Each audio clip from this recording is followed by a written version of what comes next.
My children were born extremely prematurely. One was 1 pound 11 ounces, and the other was 1 pound 13 ounces.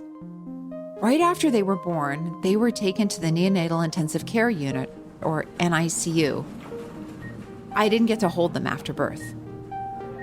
They spent a lot of time with a breathing tube and in an incubator.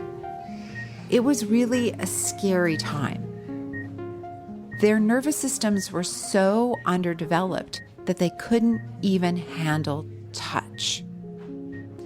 But as soon as they were able to be touched, we did what's called skin-to-skin care. You take your tiny little naked premature baby who's still attached to a breathing tube and monitors and wires, and you basically stuff them down your shirt against your skin. And what happens next is incredible. You actually watch their heart rate stabilize and their oxygen levels go up. You can see in real time what touch does to their bodies. I'd never thought about touch that way before. And suddenly I was thinking about it all the time. I spent several hours a day in the NICU just sitting there with my babies against my skin because that skin-to-skin contact was so good for them. That was 17 years ago.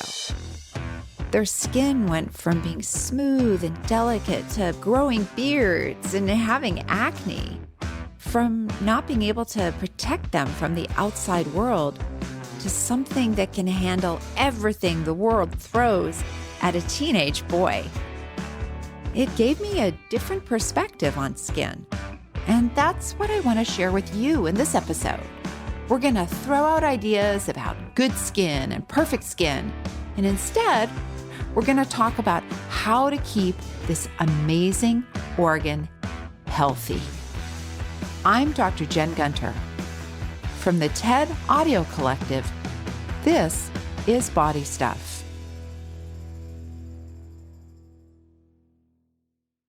There's a reason that memory of my sons is so intense. Touch is a very important and formative sense for humans. Our skin is one of the first ways that we experience the world around us. It's the only sense that, if you're deprived of it early in life, will affect development long term. Skin-to-skin contact can be very emotional. And our skin also reveals our emotions. We shiver and our hair stands on end when we're afraid. We blush when we're embarrassed. We sweat when we're nervous. Our skin isn't a fancy saran wrap surrounding our body. It's not just a container.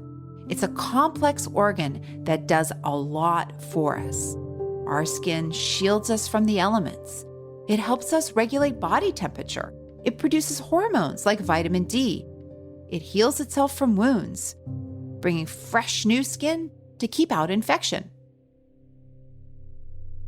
But our skin, how we look, is also often the first thing people know about us, how they judge us, from our skin color to wrinkles to blemishes. As a result, we hear a lot about how our skin looks and a lot less about what it does. And we're sold all sorts of products that are supposed to keep our skin looking good. So in this episode, we're going to talk about skin in a way that goes beyond products and regimens we may be told to use. Dermatologist Jenna Lester hears about trendy products from patients all the time. I always am wary of very grandiose promises from a product. Dr. Lester founded the Skin of Color program at the University of California, San Francisco. In her years teaching at medical school and working as a clinician, most of the trendy products her patients ask about aren't backed up by peer-reviewed studies. But that doesn't mean they can't serve a purpose. I think a lot of people engage in skincare as something they find fun. So maybe that's relaxing benefits. There are skincare products that have great research behind them, like retinols or Retin-A, which people use to decrease the appearance of wrinkles. And hey, if a product isn't irritating your skin and makes you feel good, you know what? That's self-care. But what about healthy skin?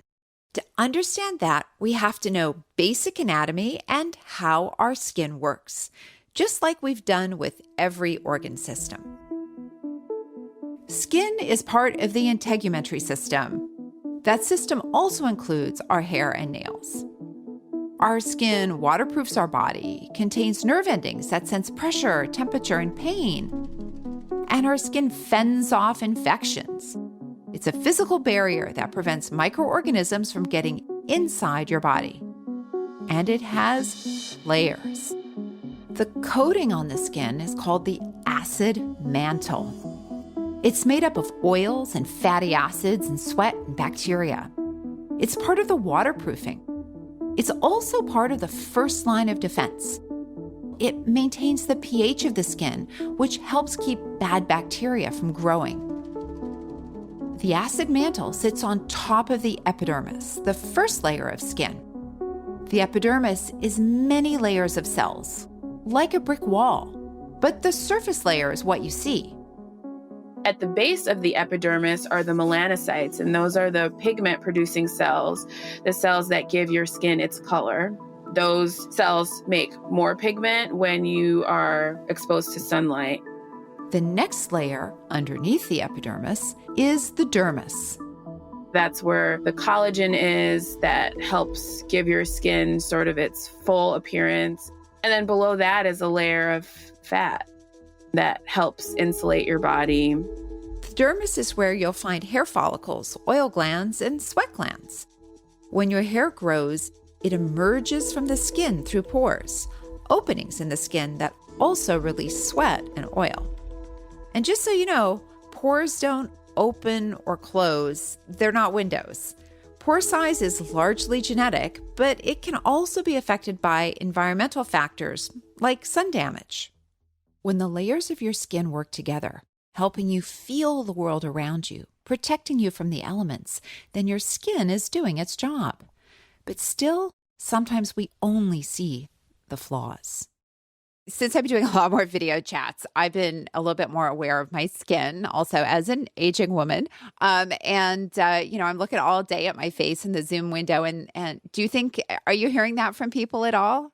I have heard from several patients, I'm more bothered by my acne now because I spend all day looking at myself on a video chat platform. I think it's a combination of that and then more people working from home and just being around mirrors. And then I think also stress has made us focus maybe a little bit more inwardly. My theory is just because things within your body you feel like you have more control over. So people are just paying attention to their skin a bit more. We're going to talk through some common skin conditions Dr. Lester hears about from her patients, starting with acne. It's an issue she hears about a lot. And that makes sense because it's a big deal. So many people struggle with acne. Acne has been linked to low self-esteem and bullying. And while it's sometimes thought of as a teenage thing, it can affect adult patients too. Acne can really have a negative impact on people's lives, and that can make them vulnerable to so-called miracle cures. I want to tell you about something I just wrote about.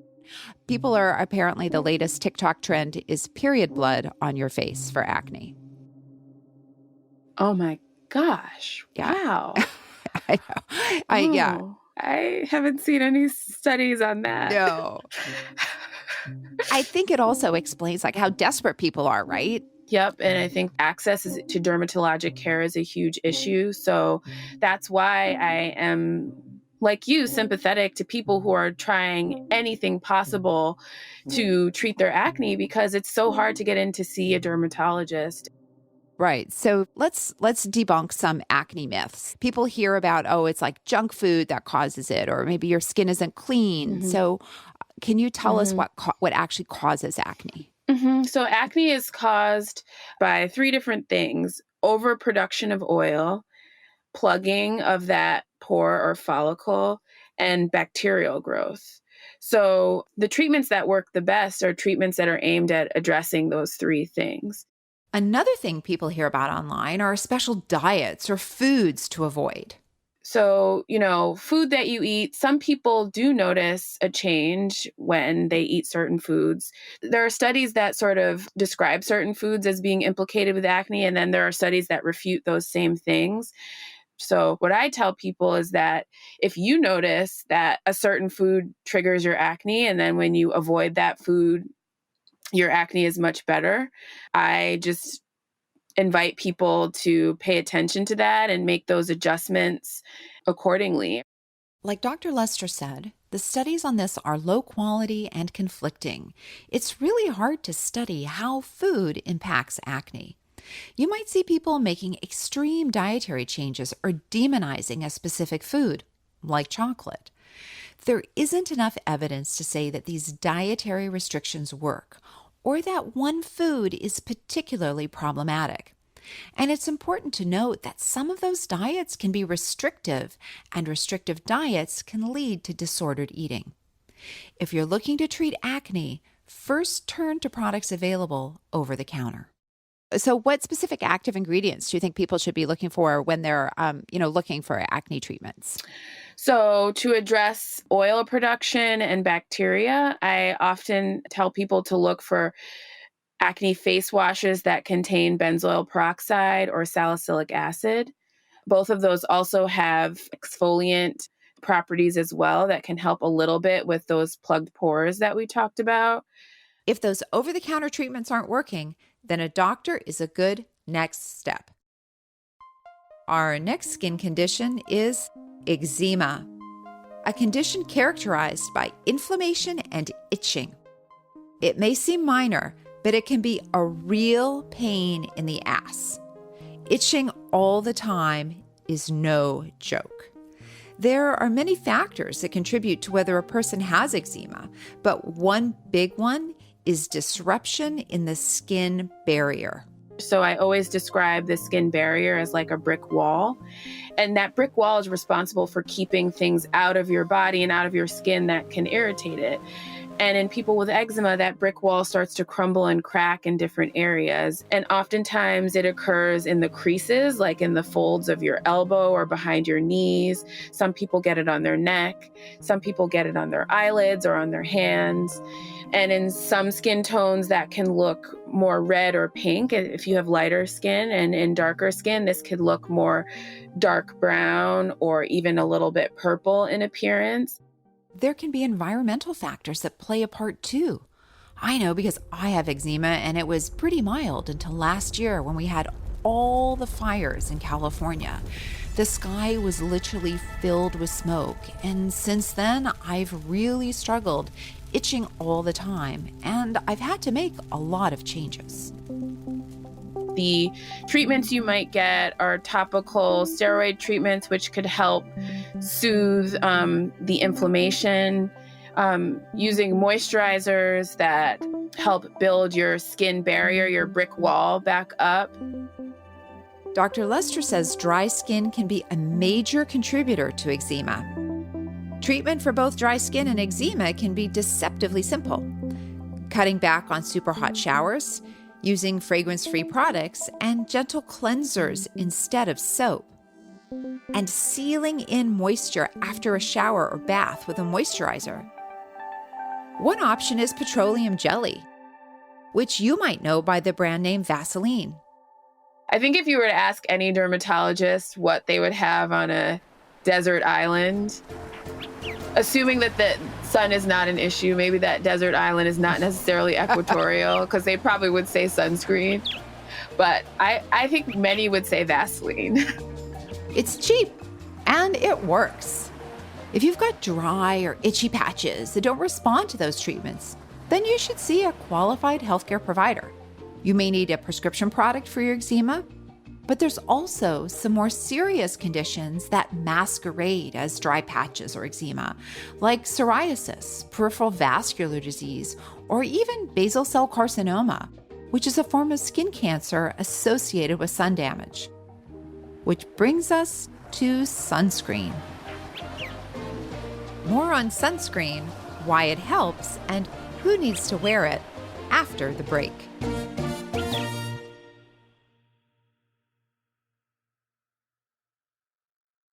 And we're back.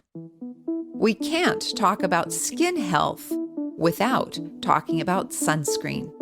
It's like brushing your teeth. It's essential preventative care. Many people think about sunscreen as a way to prevent signs of aging, like wrinkles or age spots. And that's true. But its most important function is preventing skin cancer. Still, there's a lot of confusion out there about who needs to wear sunscreen. I want to talk about, sort of a myth that I definitely heard early on in my medical school was that, people who have darker skin tones, that they don't need to wear sunscreen. But that's not true, is it?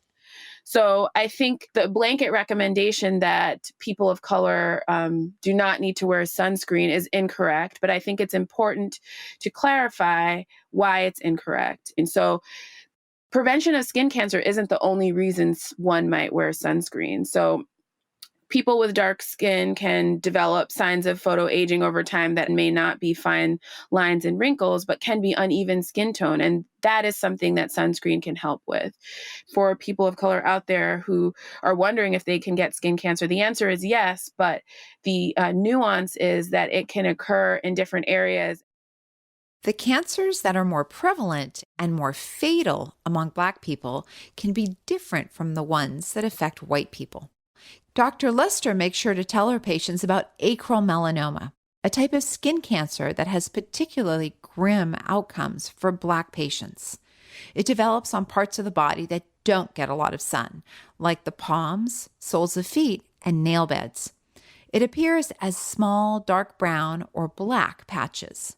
I think it begins with education of patients. If patients don't know to look at their palms and soles for acral lentiginous melanoma specifically, they may never say, like, this is a problem, I need to see someone about this. Mm-hmm. And if then on top of it, they've had a negative experience with a dermatologist before, or they feel like dermatologic care is like a luxury and not something that they should have access to, they may not ever think, I should go to this doctor. If a Black patient does go to a dermatologist, there isn't a guarantee that their doctor will understand the unique risks they may be facing. Just 3% of dermatologists are Black. Some white dermatologists may have a limited experience with how skin conditions present on darker skin. I usually spend at least a few minutes of most of my visits unpacking what I would consider medical trauma that these patients have experienced, being dismissed by other providers or just feeling like their concerns haven't been heard. In fact, in many dermatology textbooks, examples of skin conditions mostly show white people, as if whiteness is the default.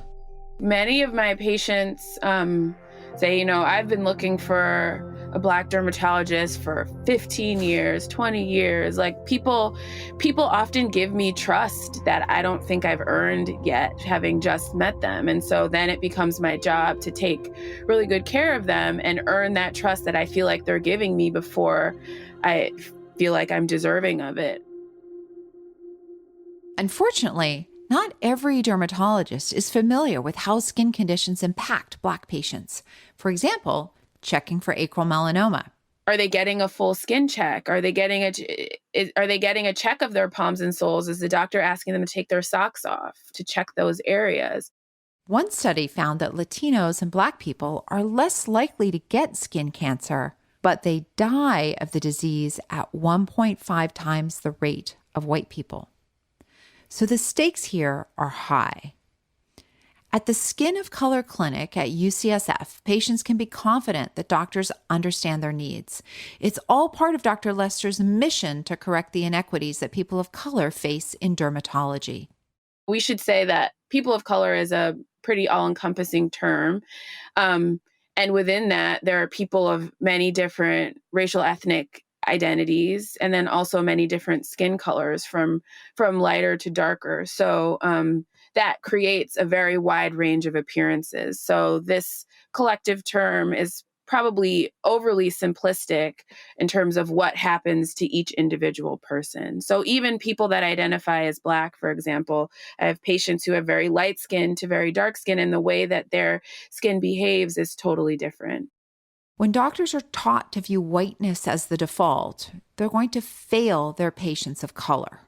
So I think all of these marks in sort of the process through the system are potential areas where someone may not return for follow-up, or someone may find it too challenging, or something else might happen that they prioritize over this. So there are so many cracks in the road where someone can get lost along the way.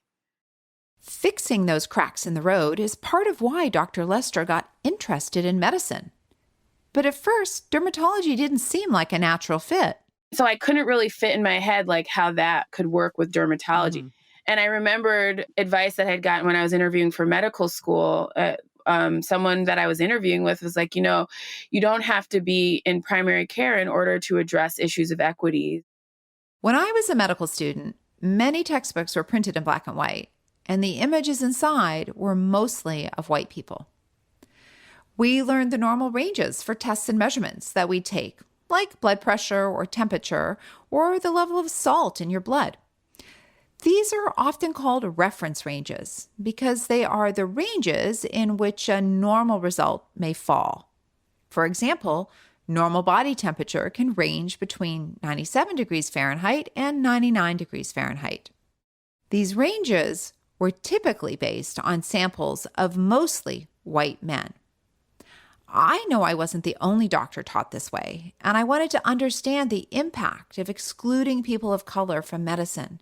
So I called up sociologist Sabrina Strings. The very first thing is that when we see that this reference range is the quote unquote healthy range, we need to recognize that this may not be racially representative or representative in terms of gender. And therefore, it may miscategorize people of color and women as unhealthy when they are perfectly fine. Dr. Strings studies race, aesthetics, and the history of science and medicine. Basically, she thinks deeply about the message the medical establishment sends to women, particularly Black women, that your body and your skin should be perfect. So when people talk about perfect skin, they usually mean skin that's free of blemishes. That's the lowest bar. But it also implies skin that doesn't have a lot of wrinkles, so it doesn't show age. It implies skin that is plump and youthful, and it often implies skin that is light. I'm not sure how familiar you are with these various products to improve the quote unquote tone and texture of the skin, but many of them are actually just skin lightening products. And so it's deeply troubling that when people imagine that they're moving towards quote unquote perfection, that what they're actually doing is moving toward whiteness. Some of those whitening products have ingredients that can thin the skin or cause scarring. They can even damage the liver, kidneys, or nerves. They are not about health. They sell and support a racist beauty standard with roots in white supremacy, misogyny, and ageism.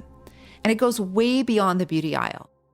So let's go deeper into the many ways racism shows up in medicine, starting in medical school. There seems to be a couple of different things going on. So we have to keep in mind that there is this legacy of the medical establishment in the United States misusing the bodies and mistreating the humanity of people of color. So this has meant that they were often pulled into experiments without their consent.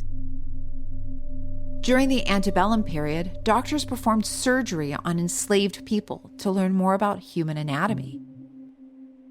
Dr. J. Marion Sims, who is commonly and unfortunately referred to as the father of gynecology, conducted experimental surgeries on enslaved Black women without anesthesia. Until recently, there was still widespread praise for the limited work he contributed to the medical field. And then there's the Tuskegee experiment. Researchers didn't give Black men treatment for syphilis. A simple shot or two of penicillin could have cured them. But the researchers wanted to understand the disease's long-term effects, so they let these men suffer for decades. The experiment continued until the 1970s. And let's be clear, racism in medicine isn't just a thing of the past. In a 2016 study, medical students and residents were surveyed to see if they had any false beliefs about the biological differences between Black and white people. For example, the idea that Black people have thicker skin than white people. A startling 50% of white medical students and residents believed in at least one of these false biological differences. And they also rated pain felt by Black patients as less intense than that felt by white patients. Black women are more likely than white women to unnecessarily have their ovaries removed before menopause, a procedure that shortens life expectancy. And maternal mortality rates are much higher for Black women. The only explanation for that is racism. There are lots of reasons for Black people to distrust the medical establishment. At the same time, for medical research to serve everyone better, more people of color need to be part of studies. A lot of the rhetoric surrounding why it is that Black people and other people of color do not appear in these studies suggests that they don't want to be. Well, they don't want to be in studies. And therefore, when we deliver reference ranges, they only include white persons. This, to me, is a tremendous cop-out. Dr. Strings says that the medical field needs to go the extra mile to earn the trust of Black people, as research will never be complete without a diverse pool of participants. I think people imagine that when we're talking about diversity, that it is some kind of uncomfortable way of forcing people to unnecessarily incorporate representation from various communities, and that there's no real reason to do it except for to be PC. But if we actually want to be scientists who are doing our best to capture what's happening within our universe, what we need to do is realize that people from different backgrounds have different experiences, and they have different genetics and cultures and histories. And this means we cannot expect that they're going to produce similar results from any type of medical examination. Our medical institutions want us to believe that what they are telling us is valid and important, and that we should follow these instructions. They also need to hold themselves accountable for being representative of the entirety of the population. It's important to recognize that lack of diversity and racist data aren't just values in a textbook. This affects real people. Racism impacts whether people have health care, how they get to a doctor's office, how they're treated when they get there, the medical care they receive, and whether they return for another visit. Doctors often come in with, I want to say, common sense racism. Those are the stereotypes about what people of different groups are like that they should know better than to apply, but do apply quite commonly. You know, I know that I read so many stories of how Black women especially have their symptoms ignored or dismissed, that each time I have a Black patient, I go through her chart an extra time just to see, what has been missed, what roadblock might she have hit upon. Yes, I think what people want, and I believe this to be true, regardless of their background, what people want when they speak to their physician is to know that they actually care about them, that they know something about their family history, that they bother to ask about what they eat and how frequently they move their bodies. Because quite commonly, when individuals, especially minoritized folks, come in and speak to doctors, what they experience is the opposite of that. And so this is why I think it's so important that when we're providing medical education, that we provide significant portions or segments about the history of racism within the medical field. But unfortunately, you rarely see this kind of willingness to change within the medical field, or at least I do. So, what do you wish medical professionals, particularly white ones, understood about treating people of color? I wish they understood that they cannot take the cookie cutter model of what they have learned in medical school and apply it to all populations. If you're going to work with people, you need to be willing to meet people where they are. And that means really finding out about their genetics, about their history, about their parents, about their children. And unfortunately, that is not what a lot of Black women experience. Which might lead a patient to search for a new doctor altogether.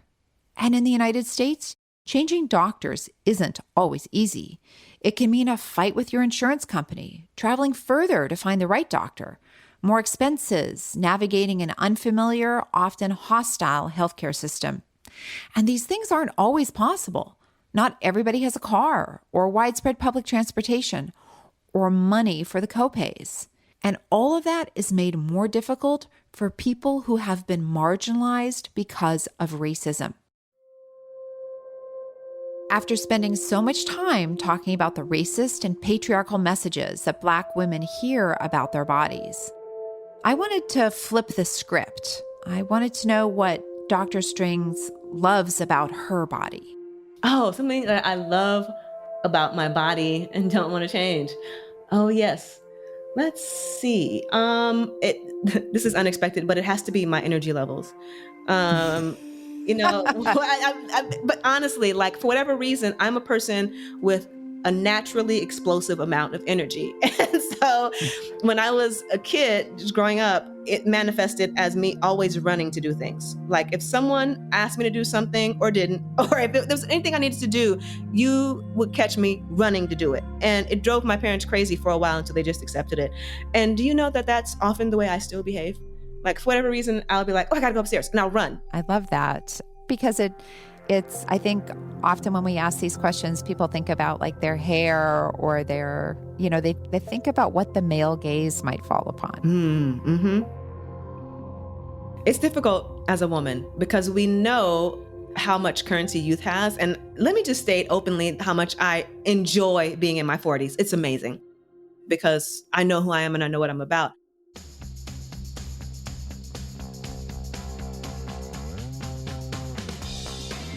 Let's return to skin, the massive organ that's more complex than we give it credit for. Medically speaking, there's no such thing as perfect skin. There's intact skin. As doctors, we ask, is the epidermis intact? Is it keeping out the things that cause infection? You can keep it intact by using a gentle cleanser that doesn't strip your acid mantle of helpful oils. Moisturizers keep it from cracking. Sunscreen prevents sun damage. Our skin protects us from the elements, and it's how we meet the world. Part of how we hug our friends, hold our kids, or just enjoy the feeling of sun on our face after a long winter. But our skin is also a big way we are judged. For some, much more than others. Because we're in a culture that prizes youth, wealth, and whiteness. And those toxic ideals are part of medicine too. And we need to do a lot of hard work to fix it. Next week on Body Stuff, anxiety. When I feel anxious, it's like my mind can't let something go. And everything around me feels more intense. And I can even feel a tightness in my chest. We're going to get into what's happening in our brains and bodies when we feel anxious, the difference between normal anxiety and an anxiety disorder, and what can help. So it's really powerful, actually, that, a talking form of therapy can do all this. Body Stuff is a member of the TED Audio Collective. It's hosted by me, Dr. Jen Gunter, and brought to you by TED and Transmitter Media. This episode was produced by Alice Wilder and edited by Sarah Nix, Lacey Roberts, and Jordan Bailey. The rest of the team includes Camille Peterson, Greta Cohn, Michelle Quint, Ban Chang, and Roxanne Hylash. Alex Overington is our sound designer and mix engineer. Christian Aparda and Nirja Aravandan are our fact checkers. And special thanks to my boys, who got me started on this journey of making health information accessible to everybody. And to my moisturizer. Really, you're doing a lot of heavy lifting. We're back next week with more Body Stuff. Make sure you're following Body Stuff in your favorite podcast app so you get every episode delivered straight to your device. And leave us a review. We love hearing from our listeners. See you next week.